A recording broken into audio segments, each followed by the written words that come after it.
자, 요즘 우리 뉴스들을 이렇게 접하다 보면은 아마 다들 그런 생각을 해봤을 거예요. 왜 정치판에는 왜 저래 사람들이 상식 이하의 사람들, 수준 이하의 사람들이 더욱은 학벌도 좋고 뭐 다들 가만히 있으면은 그래도 세상에서 조금 상류층에 있는 사람들일 텐데 왜 정치판에는 저렇게 이상한 사람들이 넘쳐날까? 그렇게 생각을 많이들 하실 텐데 뭐 저도 당연히 그런 생각을 뉴스 볼 때마다 늘 해왔는데 자 오늘 이 말씀 그런 질문에 대한 해답이라고 볼 수는 없지만은 그와 비슷한 얘기가 성경에 나옵니다. 우리가 읽은 본문 말씀 아까 읽어보셨죠? 이 비유의 말씀 나무들의 비유에 나오듯이 그와 비슷한 상황이 요 비유 말씀을 통해서 하여튼 요 부분 읽을 때 좀 속이 시원해요. 아유, 역시 이 성경이 말하는 것들 비유들도 다 세상 이치와 참 맞는 부분이 많구나. 자, 그런 생각들이 드는데 자, 오늘 먼저 여기 사사기 9장 8절에서 15절에 나오는 이 나무들의 비유의 이야기가 어떻게 나오게 됐는가 하면요, 이 앞에 끔찍한 사건이 있었습니다. 자, 우리 분량이 많아가지고 다 읽지는 않았지만은 자, 우리 성경 펼쳐져 있을 테니까 저 사사기 9장 1절부터 한번 쭉 보면요.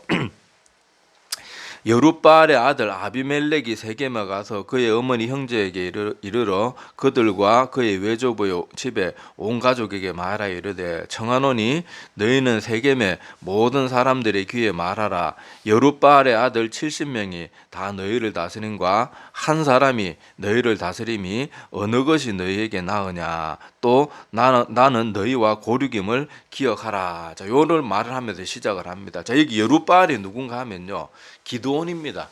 기드온의 별명인데 여룻바알이라는 이름의 뜻이 바알과 싸우는 사람이란 뜻이거든요. 자, 왜 이런 별명이 붙었는가 하면 기드온이 하나님께 처음 부름을 받고 첫 번째 받은 임무가 뭐였는가 하면은 자기 아버지가 섬기고 있었던 바알과 아세라 우상을 깨트리는 거였어요. 자, 그래서 제가 주보에 찾아놨는데 저 사사기 6장 30절에서 31절에 보면은 자, 이렇게 기드온이 그렇게 아버지가 섬기던 아세라와 바알 선지자 바알 그 우상을 깨뜨렸는데 아마 그 마을 사람들도 거기 와서 다 우상을 숭배하고 있었던 것 같아요. 자, 그러니까 그 사사기 6장 30절 31절에 보면은 자, 성읍 사람들이 요아스에게 이르되 내 아들을 끌어내라. 그는 당연히 죽을지니 이는 바알의 제단을 파괴하고 그의 곁에 아세라를 찍었음이라 하니. 자, 이렇게 말을 합니다. 그러니까 기드온이 이거 부술 때 솔직히 자기도 좀 겁이 나가지고 밤에 몰래 가서 부쉈거든요. 그런데 그 좁은 동네에서 옛날에 그 뭐 옆집에 숟갈 몇 개까지 다 하는 뭐 그런 시대인데 누가 부쉈는지 왜 모르겠어요. 자, 그런데 발각이 되었죠. 자, 그러니까 성읍 사람들이 이놈 죽여야 된다. 우리가 섬기는 바알과 아세라상을 이렇게 부셨는데 어떻게 가만히 놔둘 수가 있냐 이러니까 자, 요아스 그러니까 기드온의 아버지가 뭐 물론 자기 자식이 자기가 섬기도 우상을 깨뜨렸으니까 아버지도 지금 기가 막힐 노릇인데 그렇다고 자기 자식이 그때 죽으면 안 되잖아요. 자, 그래서 31절에 자, 요아스가 뭐라고 말하는가 하면 자, 요아스가 자기를 둘러서 모든 자에게 이르되 너희가 바알을 위해서 다투느냐, 너희가 바알을 구원하겠느냐, 그를 위하여 다투는 자는 아침까지 죽임을 당하리라. 바알이 과연 신일진데 그의 제단을 파괴하였은즉 그가 자신을 위해 다툴 것이니라. 자, 이 말이 무슨 말인가 하면은 자, 지금 요아스가 자기 아들 기드온이 그 온 동네 그 사람들이 다 섬기는 바알과 아세라 그 우상을 깨트려 버렸단 말이에요. 자, 그러니까 그걸 막 신처럼 떠받들였던 사람들은 당연히 기드온을 죽이려 그랬죠.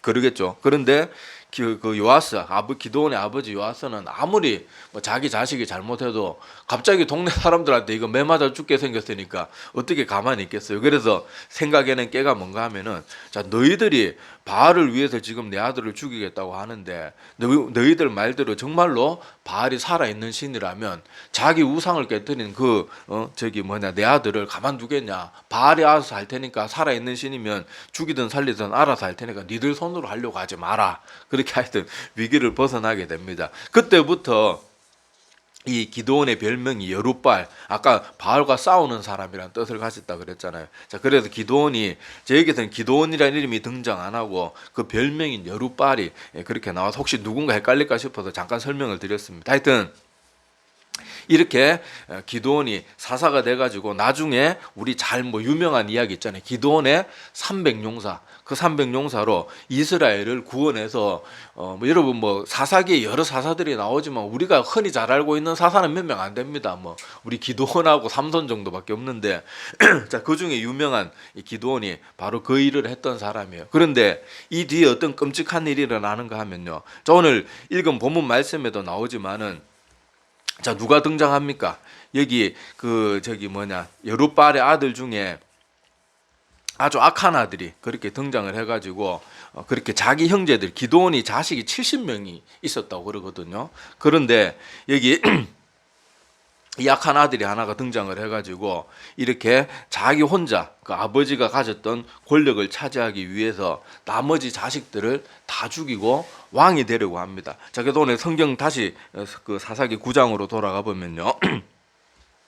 자, 여기 아까 읽었죠. 9장 사사기 9장 2절을 보면요. 자, 세겜 지역에 있는 사람들이 그 여룻바알의 아들 70명이 다 너희를 다스린과 한 사람이 너희를 다스리는 것 중에 어느 것이 더 낫겠느냐 그러면서 사람들을 자꾸 이렇게 마음을 좀 흐트러 버리는 겁니다. 그러니까 생각해 보세요. 물론 70명이 다 왕이 되는 건 아니겠지만 왕들이 많으면 항상 나라가 혼란스럽잖아요. 자, 그런 것들을 부추겨 가지고 자, 그 70명이 다 왕이 돼 봐라. 얼마나 번거롭고 골치 아프겠냐. 한 명의 왕이 서는 게 낫지 않겠냐. 자, 그렇게 해서 여기 9장 4절에 보면요.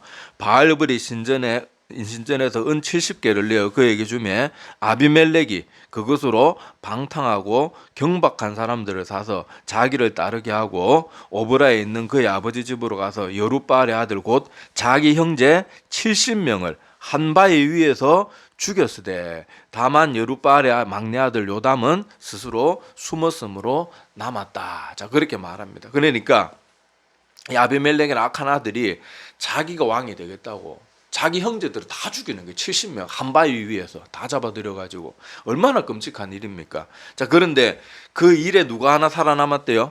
막내 아들 요담이 살아남아가지고 요담이 도망치면서 산 위에서 막 외치면서 했던 이야기가 자, 오늘 본문의 이야기. 자, 이것을 제가 이제 요 배경을 잠깐 설명을 드린 거예요. 자, 그래서 그 나무의 비유가 바로 기드온의 아들 중에 막내 아들 살아남은 막내 아들 요담이 도망치면서 그 세겜 사람들에게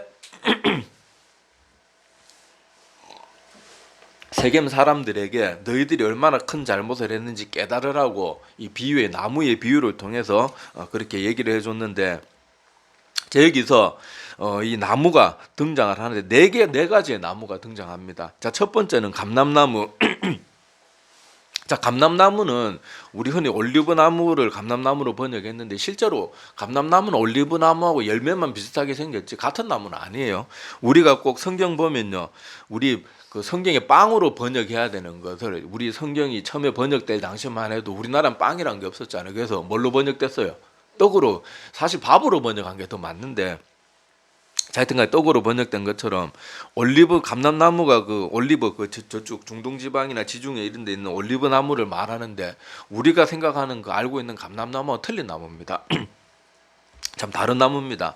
자, 그래서 하여튼 이 감람나무가 등장하고 또 무화과 나무가 등장하고 포도나무 세 가지의 나무가 먼저 등장을 하는데 자, 여기 보면요. 자, 감람나무에게 나무들이 찾아가 가지고 자, 우리 많은 나무들의 당신이 우리의 왕이 되는 나무가 되어 주십시오. 자, 그렇게 말하니까 자, 감람나무가 9장 9절 한번 보세요. 자, 오늘 본문 말씀 9장 9절에 보면요.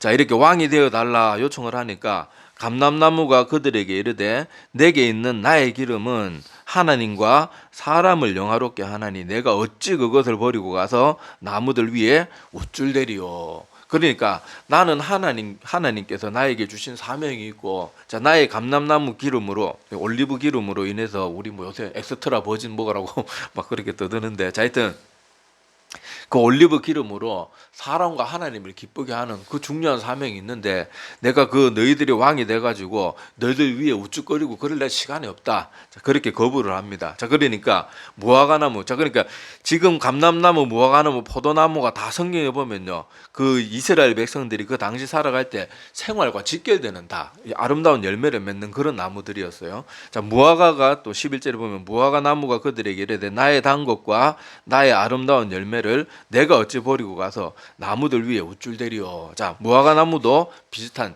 대답을 합니다. 우리 알다시피 중동 지방에는 무화과 그 열매를 말려가지고 그 건포도처럼 그렇게 양식 대신으로 그렇게 많이 먹었죠. 자, 그리고 13절에 이제 포도나무로 또 찾아갑니다. 자, 포도나무는 뭐 너무도 성경에 제일 많이 등장하는 나무가 포도나무일 텐데, 자, 그 포도나무에게 또 네가 우리들의 왕이 되어 달라. 자, 그렇게 말하니까 자, 포도나무가 또 대답합니다. 자, 포도나무가 그들에게 이르되 하나님과 사람을 기쁘게 하는 내 포도주를 내가 어찌 버리고 가서 나무들 위에 우쭐대리요. 계속 우쭐댄다는 그런 표현을 쓰고 있는데, 자, 하여튼 간에 이 귀하고 아름다운 열매를 맺는 좋은 나무들은 다 왕이 되어 달라 그런 부탁을 하는데, 난 내 사명도 바쁘다. 그래서 너희들 위해 우쭐거리고 난 그런 일에는 관심이 없다. 자, 그러고 다 거부를 했어요. 자, 그래서 마지막 누구를 찾아가는가 하면요, 가시나무를 찾아갑니다.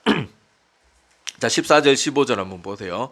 자, 이에 모든 나무가 가시나무에게 이르되 너는 와서 우리 위에 왕이 되라 하며, 가시나무가 나무들에게 이르되 만일 너희가 참으로 내게 기름을 부어 너희 위에 왕으로 삼겠거든 와서 내 그늘에 피하라. 그리하지 아니하면 불이 가시나무에서 나와서 레바논의 백향목을 사를 것이니라 하였느니라. 자, 요게 자, 우리 읽은 본문의 말씀인데, 자, 가시나무는 열매는커녕 그 자기 몸에 돋아나 있는 가시들을 통해 가지고 가까이 하는 모든 것을 아프게 하고 찌르게 하고, 또 가시나무에는 뭐 여러분 성경에도 보면 예수님의 비유에도 나오지만은 가시덤불 속에 뭐 새싹이 하나 나왔던 씨가 잘 우연히 떨어져 가지고 운 좋게 싹이 나도 어떻게 됩니까?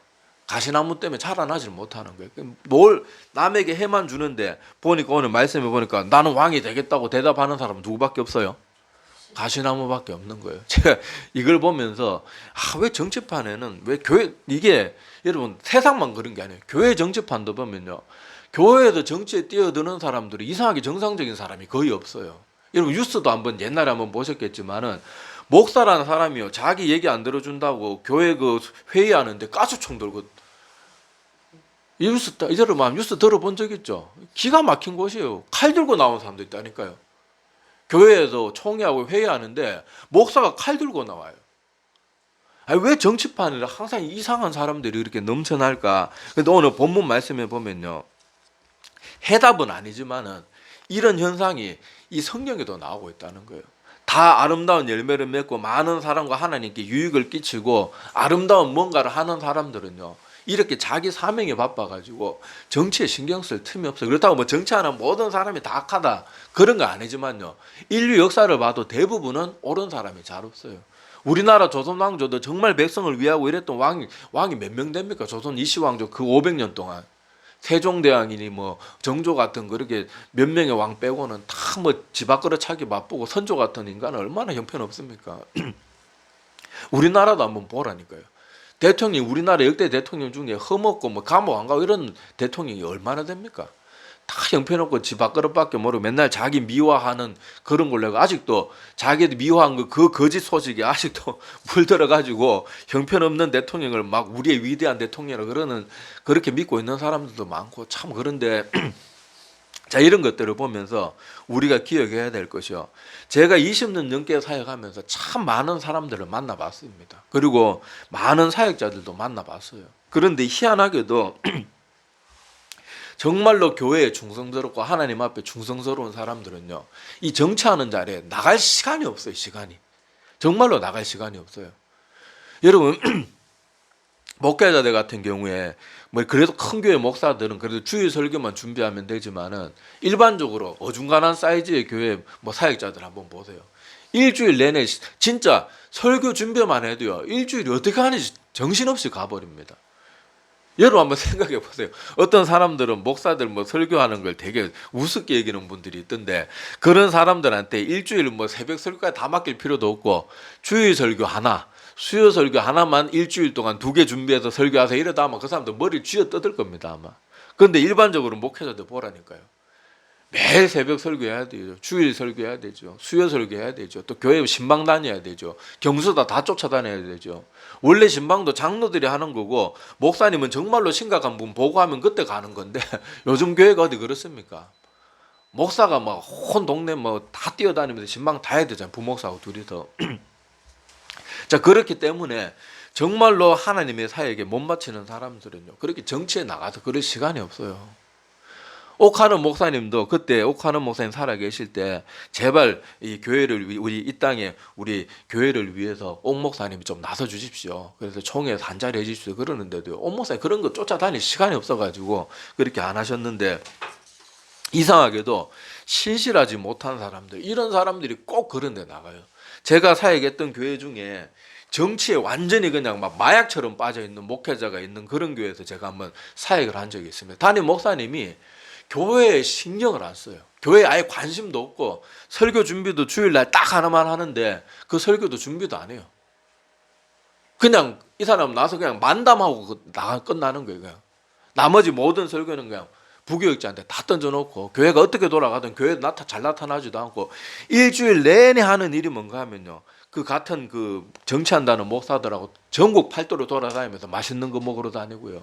뭐 부흥사 옆에 가서 뭐 이렇게 뭐 좀 떵떵거리는 막 자기 허풍만 늘어놓는 그런 목사들 만나가지고 거기서 맨날 희닥거리고 맨날 그런 일밖에 안 하는 거예요. 근데 그런 사람들이 보면요, 총회 가면 다 한자리씩 하는 거예요. 뭐 총회 정치국이니 뭐니, 총회 재판국이니 뭐니, 그런 데서 다 장을 하고 있어요. 교회는 막 성도들은 울면서, 제가 그때 그 교회에서 충격받았던 게요, 제가 그때 나이가 30대 후반이었습니다. 30대 후반이었는데 권사님 한 분이 새파란 제 손을 잡고 울더라니까요.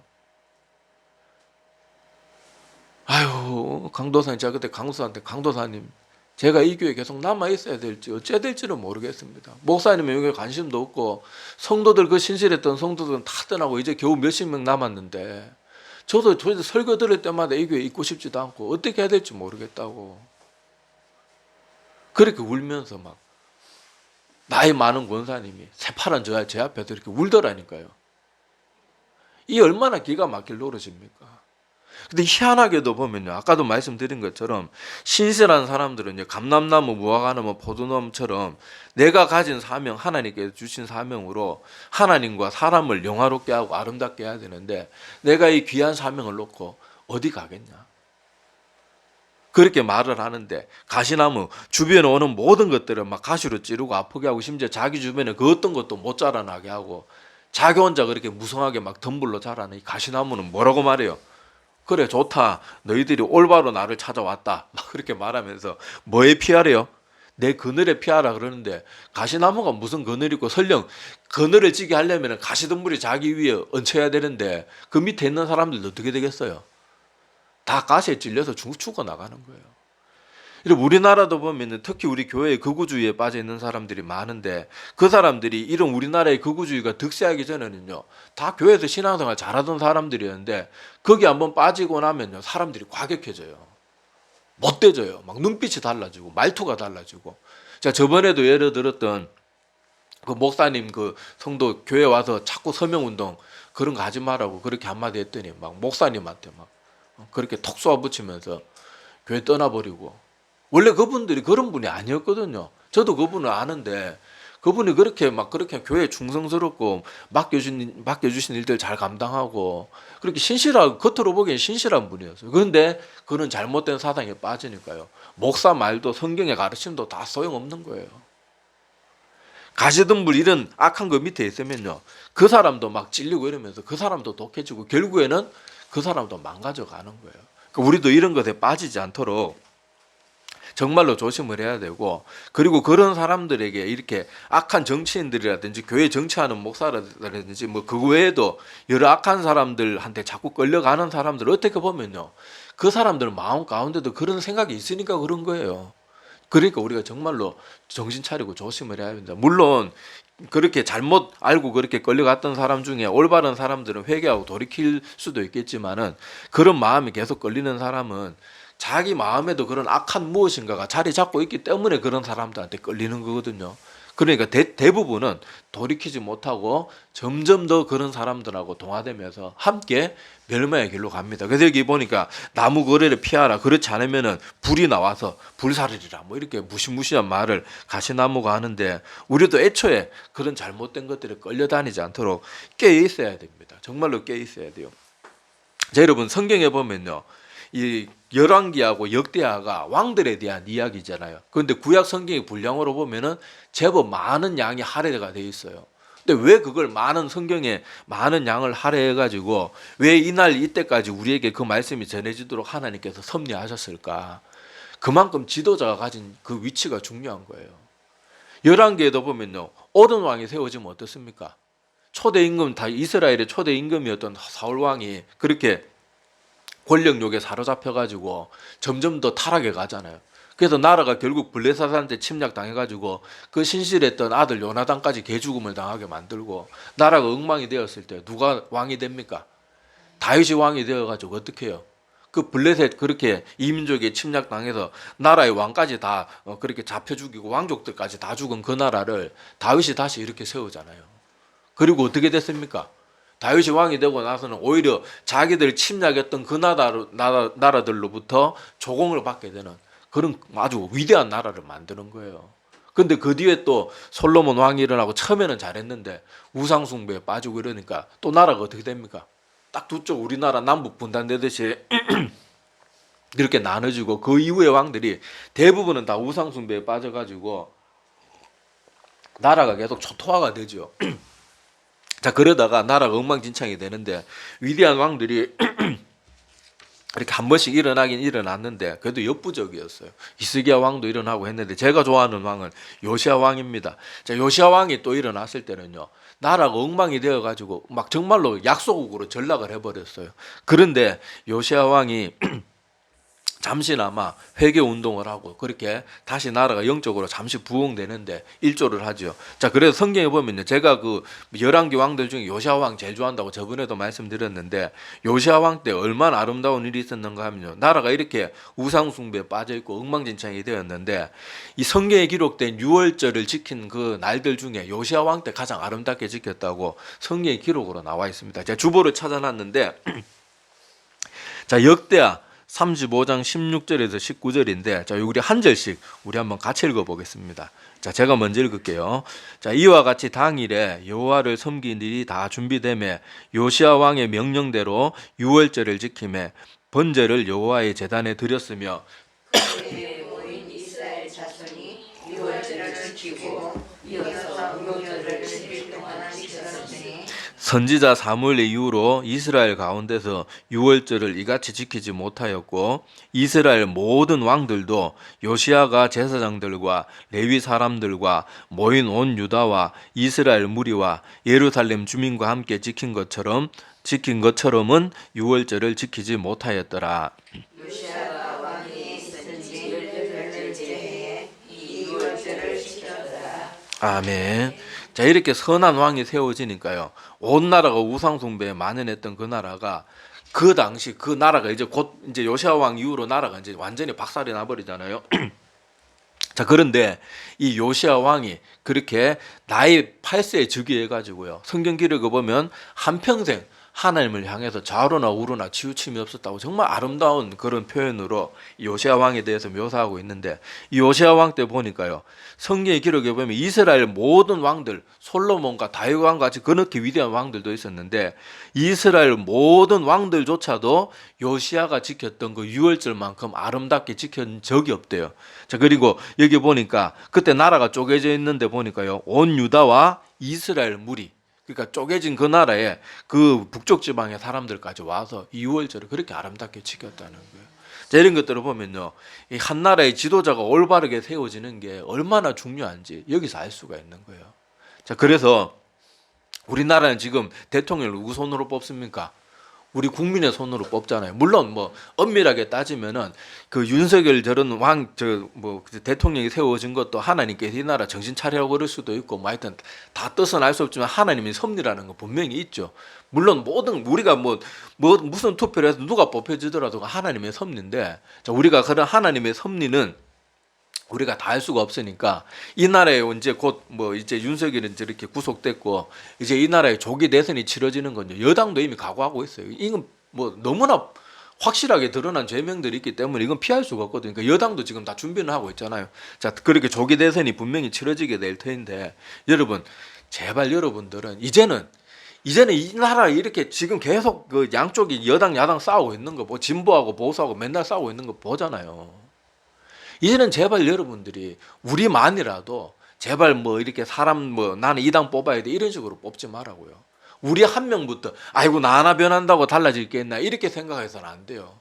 나 하나부터 달라져야지 10년 20년 후에 내 후손들이 그때는 더 이상 보수니 진보니 당 보고 뽑는 게 아니고 사람 보고 뽑아서 올바른 사람을 세워줄 수 있는 그런 터전을 우리가 되든 안 되든 우리가 만들어 나가기 시작해야 된다니까요.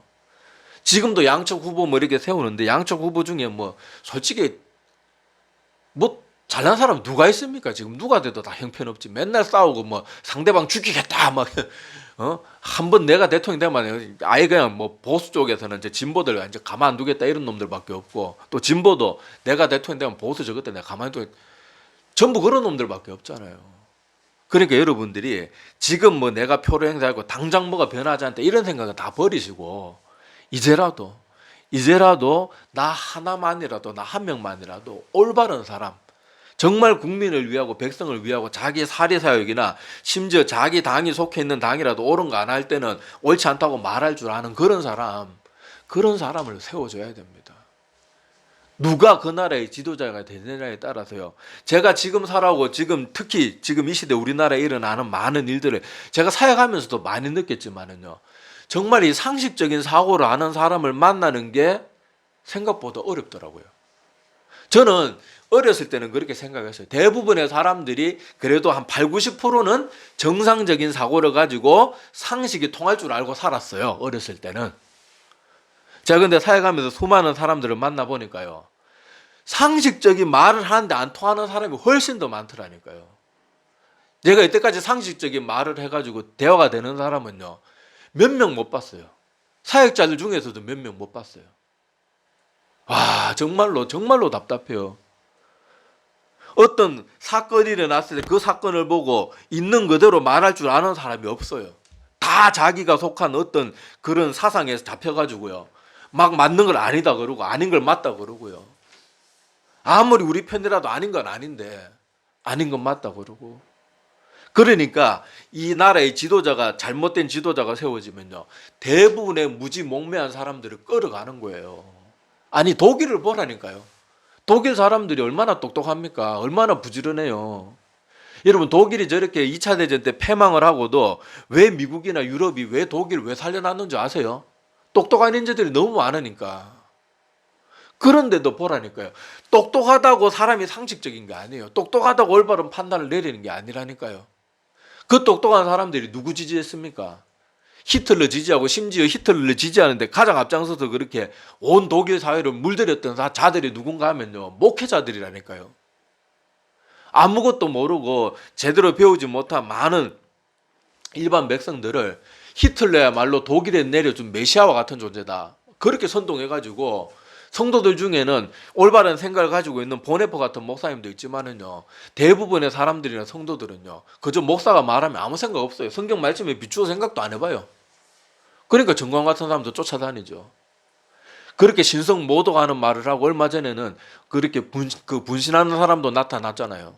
그런데 내가 죽으라 할 때 죽어야지. 아무 때나 죽으면 안 된다고. 목사 입에서 어떻게 그런 말이 나옵니까? 그런데도 그런 사람을 추종하고 앉았어요. 우리가 정신 차려야 됩니다. 우리라도 깨어가지고요. 우리 한 명 한 명 깨어난 사람이 영향력을 발휘하기 시작해야 돼요. 더 이상 끌려다니는 건 이제는 멈춰야 됩니다. 그래서 우리가 그리고 판단력이 다 부족한 사람들이기 때문에 우리가 이 조기 대선 치러지기 전에 정말로 온 교회가 이제 정말 기도해야 돼요. 기도하고 정말로 하나님 앞에 이 나라에 우리 사람들은 분명히 또 기도할 때 그렇게 기도할 겁니다. 자기가 제일 똑똑한 줄 알고 이 나라의 대통령 누가 돼야 됩니다. 그런데 대부분 내 생각이 틀리는 경우가 더 많거든요. 제가 늘 말씀드리잖아요. 그렇게 기도하지 말고 하나님, 이 나라에 하나님이 가장 기뻐하실 만한 사람이 세워지게 도와주십시오. 물론 자기 생각은 있겠죠. 난 누구 찍겠다. 근데 기도는 그런 식으로 하지 마세요. 기도할 때 하나님 저 사람이 돼야 됩니다. 이렇게 하지 말고 하나님 우리가 사람 속을 누가 다 알겠습니까?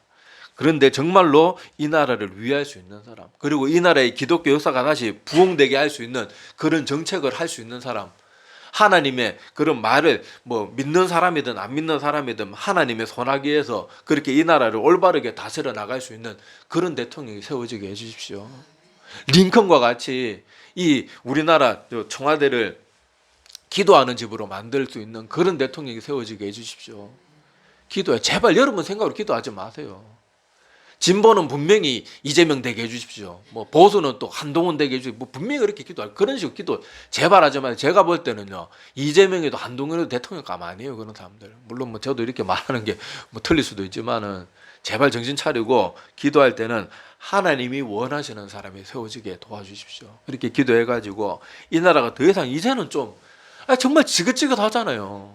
지긋지긋하잖아요. 대통령 하도 대통령 같은 인간도 없고 동네 구멍가게 사장만도 못한 것들이 전부 대통령 한다고 앉아가지고 나라 다 말아먹고 지금 한동안 우리나라 얼마나 잘 나갔습니까? 뭐 K문화, 뭐 K컬처, 뭐 K푸드 뭐 하면서 온 세상이 우리가 그렇게 우러러보던 저 유럽도 이제는 우리나라가 선망의 대상이 되는 그렇게 아름답게 잘 나가고 있었는데 하나님 이렇게 복을 부어주시는데도요.